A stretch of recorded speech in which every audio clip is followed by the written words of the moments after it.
People versus Miss Glory Bell Dean.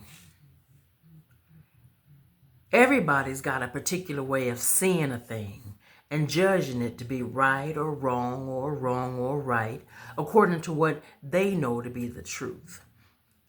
How they mama raised them, where they was brought up, they struggles and they own particular blessings and lessons. Ain't just no one way to do it right. A lot of people can't see through a thing the way I can. I always did have extra wisdom, more than what most folk come with. I guess it's a blessing and a curse at the very same time. I was born and brought up right here in the village. She wasn't, but I was, right here. Now, I just moved into this house about a year ago, but I came up just 2 blocks over.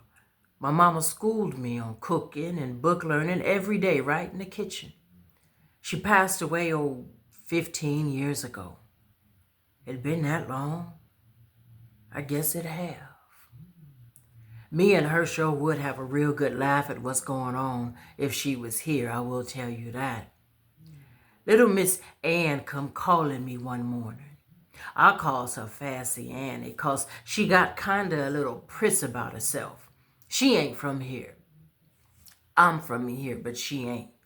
She got a lot of proper in her speaking, and she always wearing them suit kind of clothes with her shirt tucked in and pulled out just a little, and got a little cuff in her pants. Oh, she thinks she is the cutest thing going on.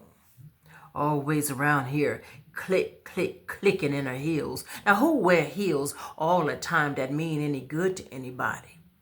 Nobody, that's who. Excuse me, Miss Dean, I was wondering if I could meet with you tomorrow at noon so that we could discuss a few things. What do she think I want to discuss with her? Here she is trying to kick me and my kids out onto the street, and she want to discuss with me? I tell her she can come over at noon, 2, 3, 4, 5, 6. Don't make no difference to me, because I done said all I have to say.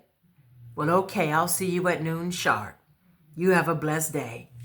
Have a blessed day. What does she know about having a blessed day? And how can she tell it to me when she is trying to put me out? I guess I just don't know about peoples. And she's supposed to be a preacher. My mom always did tell me to watch out for women who was preachers. It ain't the way God meant for it to be. Don't ask me. Just read your Bible all the way through. It's sure in there. Well, she come over the next morning, clicking up my walkway with them prissy clothes on, switching her tail. Oh, I will tell you.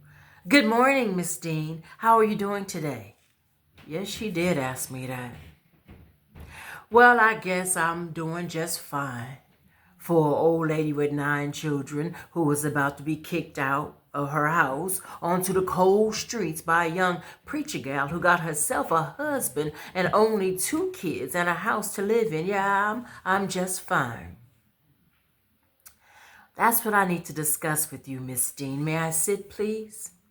Now, I didn't say yes and I didn't say no, but she don't know because she sure didn't wait around for no answer. Just sat right on down there. Come to think of it, I think she even dusted off the chair for she sit in it. Miss Dean, I'm not out to do you or your children any harm. I really want the best for you, but I would like for you to clearly see my side of this. I rented this house to my Uncle Topper, and he invited you to move in. That's right. Topper, God rest his beloved, righteous soul, invited me to move in. Invited. You and your family act like I forced my way in like a thief in the night. Well, ma'am, when he passed away 6 months ago, what did you expect? Did you think that you could just stay in my house rent-free? Would you stop it with all that rent-free? And I told you that I would start paying you some money as soon as I could. I looked you right in your face and told you. But you never completed the application I sent you. And you never paid me any money. Because I told you that's just too much money to be asking from somebody that got 9 kids. I don't know what kind of mother you think I am, but I gotta think of my kids, don't I? They did teach you about that at preaching school, didn't they? Let's just stay focused here, please. I certainly understand that you have children, but I'm asking you to understand that getting money from my properties is that I rent out is how I take care of my children. This is just business for me. Now, when she said that, I felt my pressure rising. I sure did. She could tell it too, because she started getting up right there and then heading to the door. She know better. She sure ain't completely crazy. Ma'am, I've already filed the papers to have you officially evicted. I'm sorry that it had to be this way. Yeah, right. You sorry about kicking me and my 9 kids out. She was good and out the door by the time I told her where she can go with them papers. I don't care nothing about no papers. I only care what's going to happen to me and my kids. And now here it is, almost November, and about to be raining real good. Lady preachers, I tell you. And just then she stopped clicking on the walkway and turned around. You know, Miss Dean, I wasn't going to say anything, but since you insist on being really nasty with me throughout this whole process, I will give you some words of advice. Words of advice? For me? I know this young gal ain't talking to me. Perhaps you should be more concerned with your children. Perhaps you should be more with yourself, than your children, who are all grown, except for your 16-year-old twins. I mean, they're living here with you. Don't you think they should be on their own, or at least working so that they can help you out? And look at here, Miss Fassy Annie. You don't know what it is to be me. My son Marvin done broke his 2 legs in a car accident, and I'm his mother, and I gotta take care of him. Who else gonna do it? You gonna do it? Well, couldn't he go and get some kind of public assistance? Public assistance? Them people don't be helping nobody. The only thing they trying to offer him is some funky old $250. And what he gonna do with $250? Then he gotta go down there every month and get it? How he supposed to do that, huh? And then William and Barry both been to jail, and it ain't they faults that folks don't hire folks that's been to jail.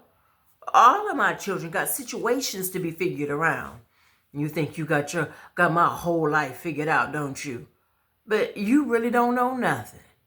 And every time I turn around, seem like the good Lord tested me. Seem like he just don't want me to have nothing and nobody. He took my mama when I wasn't nowhere near ready for her to go. Took my youngest baby, Pearl, when she wasn't doing nothing to nobody. And what somebody want to come run up beside her, behind her, stealing her pocketbook and stabbing her in the heart like that, for I just don't know.